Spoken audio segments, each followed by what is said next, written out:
It is Friday and it's 1 p.m. So I'm gonna go out with my partner later today. I'm probably gonna head to Barnes & Noble. That's what I'm feeling, so I could just vibe, I guess.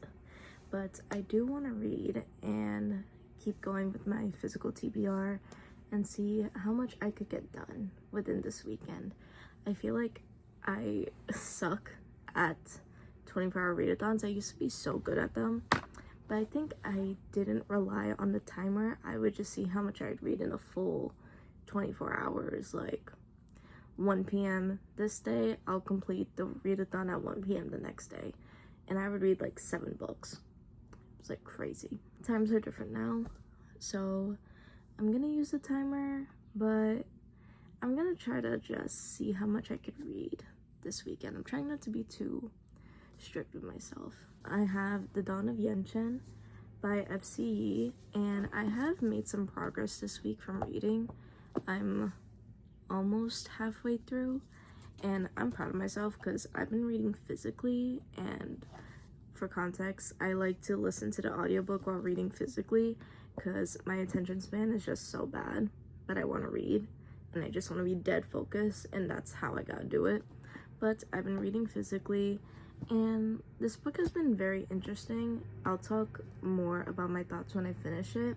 I thought I was gonna get more of Yangchen's POV like I did in the Kyoshi books. Like, I could be wrong, like my memory could be so wrong, but I feel like all of the Kyoshi books, which is 2, both Kyoshi books had Kyoshi's point of view, but this one I'm following Yangchen's point of view, and also this guy Kavik, who is helping Yangchen try to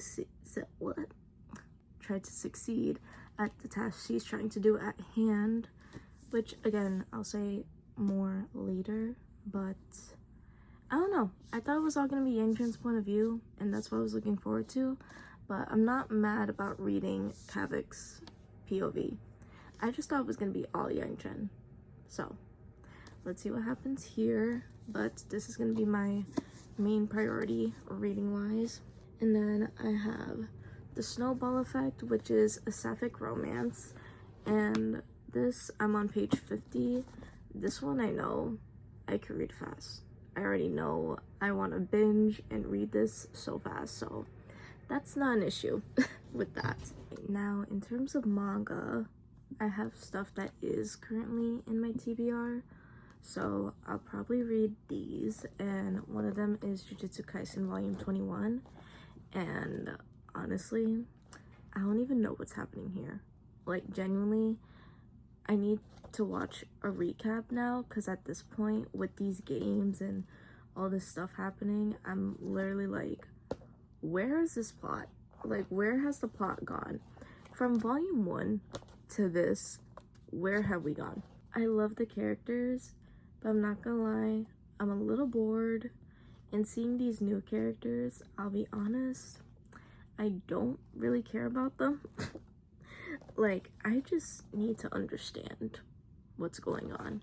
So I'll probably watch a video on this, and then I'll finally get into Dun Dun Dun, and this is pretty much about an alien invasion. I'm not totally sure on that, but I remember I bought this volume when it first came out, and I anticipated the release, and I'm gonna bring this up so many times. I always buy the manga or get interested in it before it gets popular, but then I am so busy with reading other stuff that it already gets popular, and now I just look basic. But I'm not basic. You're not basic for liking Dun Dun Dun. So, but I'm finally gonna get into it. So I really am excited to see my thoughts on it. I heard the anime is really fun, and then I think I heard there's fan service in Dun Dun Dun. So let's see how this goes. Alright, I literally, guys, I'm not gonna get too close, but guys, do you see that? You can't make this shit up. We're having fan service in the year of 2026. Actually, I shouldn't be surprised with anything this year anymore. This is my TBR so far for this weekend. let's see how this goes. I have high hopes because I don't have much plans this weekend, but also you never know. So I'm gonna finish up work, go to Barnes & Noble, and yeah, let's see how much reading I could get done this weekend, and hopefully this motivates you to keep reading your TBR and to enjoy reading. Have a good time. I will keep you guys updated once I start reading for the day. Wish me luck with finishing up work because I'm tired.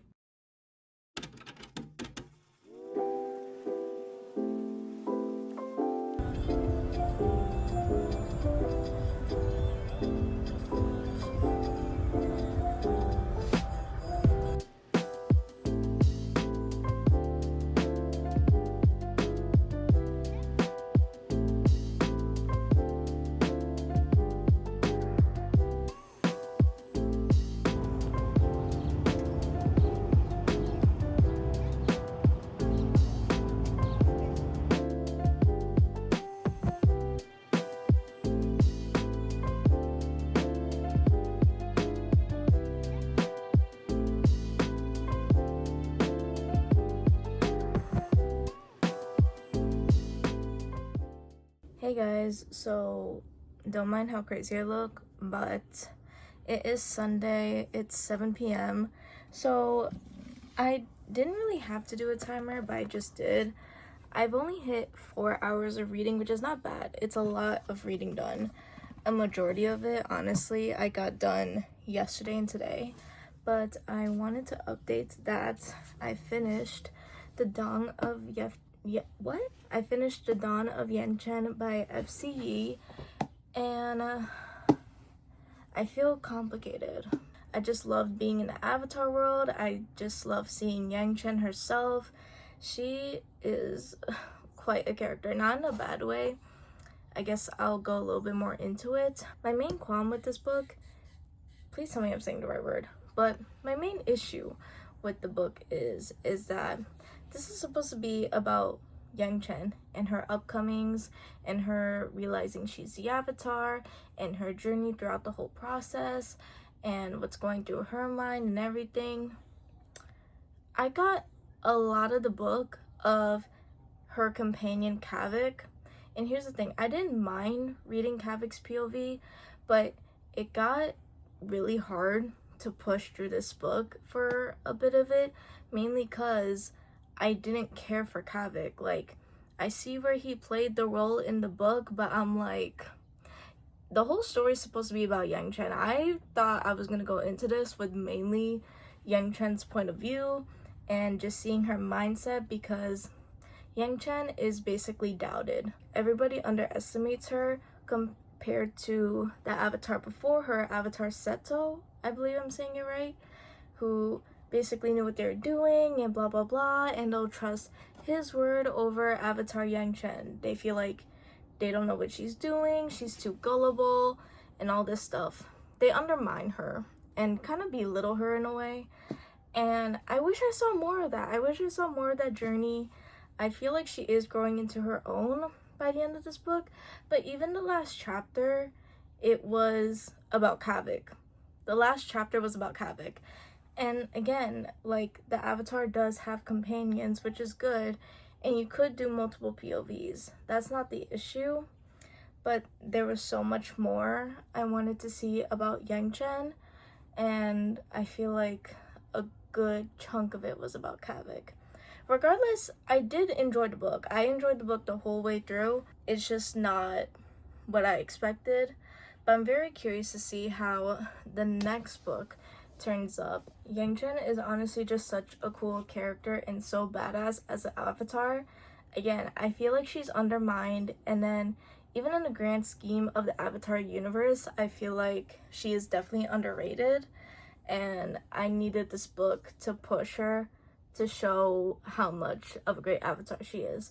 I mean, it is showing it for sure, but I needed more. But I gave this book a 3.5 out of 5 stars. I was debating between a 4 or 3.5, but again, I think I just wanted a little bit more of Yangchen, and not so much the companion. There was a lot of themes in this book on trust, because in the city of Ben Air, which is the Earth Kingdom, basically it's run by Shangs, and I don't know how to explain it the best, but it's merchants who are pretty much running the city, and it's under like the Earth King's radar pretty much. And they deceive people, they lie, they try to get information out of each other for the money, for their benefit, and all that. And Sapphic is known to be a part of that, but Yangchen does bring Sapphic in as a companion to help be her eyes, her sight, her spy, pretty much. And I feel like I got most of Sappic's point of view. I can't wait, and I just love the Avatar lore. And the thing is, they showed Avatar Yangchen having a airbending technique that is pretty much kind of forbidden, in a sense of like, this doesn't follow what the air nomads believe in. And it was just so crazy. Like, I don't know if I should spoil it, but like, basically, if you know, you know. If you're part of the Avatar world, you know. And I kind of wish there was a little bit more of that. I guess I wanted to see a bit more action from that. But even then, I guess it's not really about the action of the book. It's basically, again, who you could trust. It's stuff that's happening under the radar.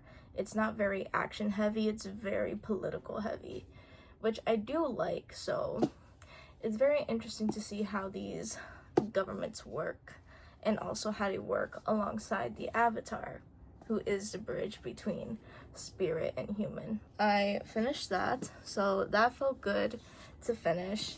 And I have started reading the Snowball Effect.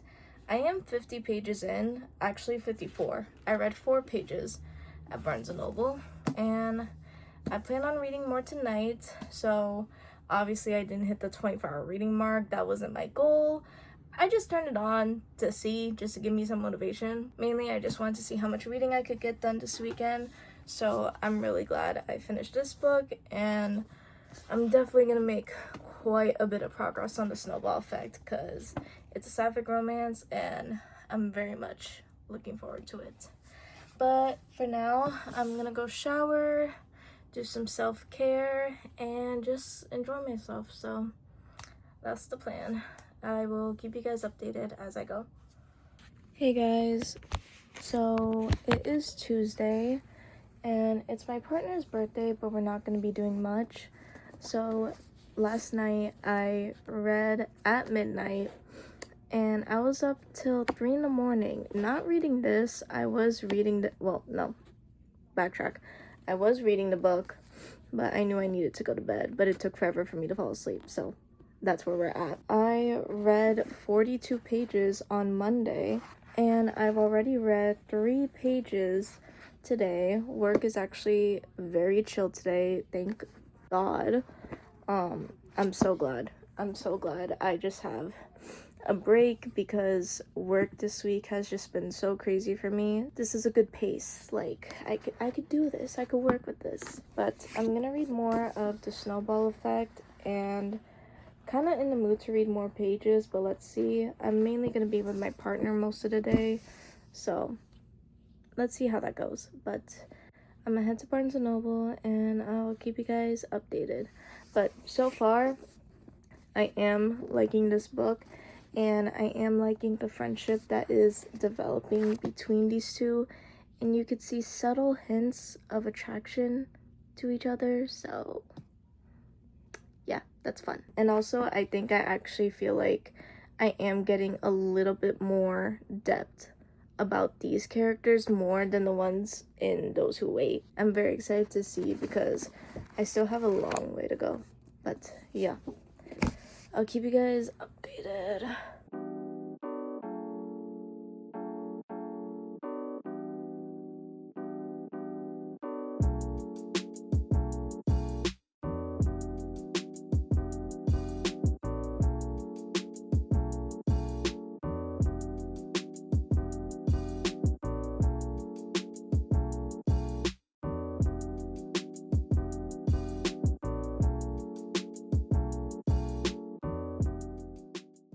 I tried to do like my wavy hair routine, and I don't know how to feel about it. I don't hate it, but it's just clearly not all the hair got the wave or the curl. So I'm still practicing, so bear with my hair. I forgot to wrap up the reading vlog, so just to give an update of like the rest that I read for the end of April, I ended up finishing the Snowball Effect, and I gave this a 5 out of 5 stars.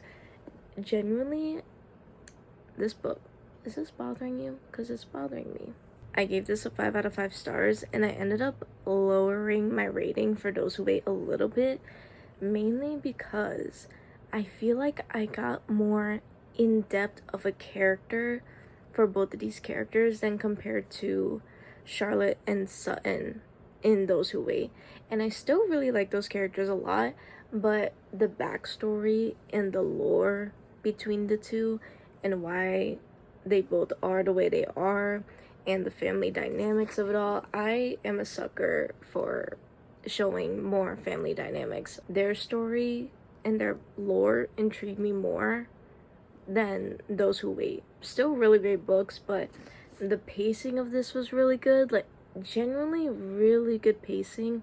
The development of them being friends and then fake dating and then how they're getting together, like all of it just went so well. And then, not to spoil, but to spoil, most romance books have like a third act conflict, right?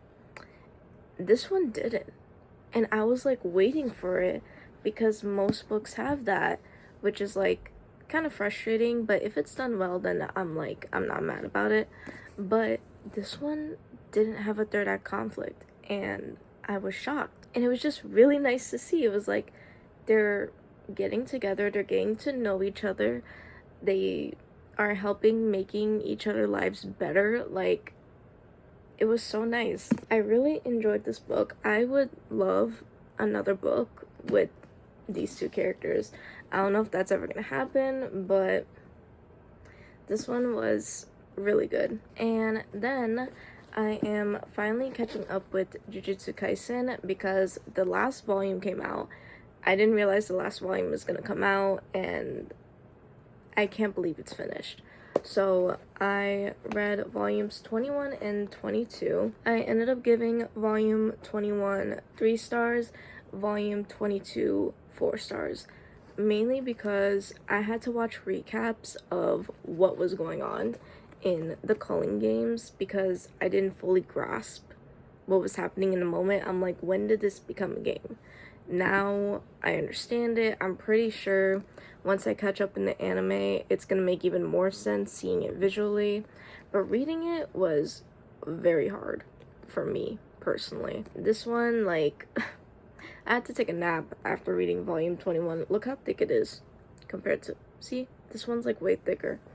And even then, the fights that were happening, I didn't care for these characters. So I'm just watching the culling games go on in this one, or at least this one I'm seeing more development, especially with Maki. I hope I'm saying her name right, but Maki, I love her so much. And also just seeing characters that I know and that I like. So I know that's like, you know, but that's what made me got into this world. It's the characters. So I don't care for these new characters, I'll be fully honest. I rarely ever give a manga a 3-star, but overall it was still a good read, and I'm very excited to get into the next volumes. I'm gonna try to finish Jujutsu Kaisen this month, but let's see. But I'm very excited, and I can't believe it's done. Like, just the journey and everything, and the direction it's gone is crazy. And also, I'm just a big fan of the author himself as a person, and his humor and his explanations. Like, it is frustrating that he needs to explain in the manga volumes like what's going on, because even I don't understand what's happening. But I love his little messages and like side notes. The message in here on the first page says, "It seems I've lost sight of the right timing to start talking like normal here." he's just so funny and so real. I just really like the author a lot as a person. I don't know much more, but just based off of the manga, I really like him. I'm curious to see if he comes out with a new series. So if you do want to see a reading vlog on me finishing Jujutsu Kaisen, let me know, because there is manga series I actually do need to finish. You know what? I am gonna make a video. Scratch that. There is a lot of manga series that I need to finish, so I'm probably going to make a video of me finishing manga series, because I have a lot of manga and I would like to make progress on them. There's just something about binging manga that's so satisfying. But I hope you guys enjoyed this video. Sorry this is like very sporadic. I only meant for it to be one weekend of a reading vlog, but then it ended up being the whole month of April, just because I wanted to keep recording and just keep it all in one video. So I hope you guys enjoyed this video, and let me know more of what you want to see. I'm currently in a fantasy kick right now, so definitely look forward to that. I hope you guys enjoyed this video, and I'll see you guys next time. Bye.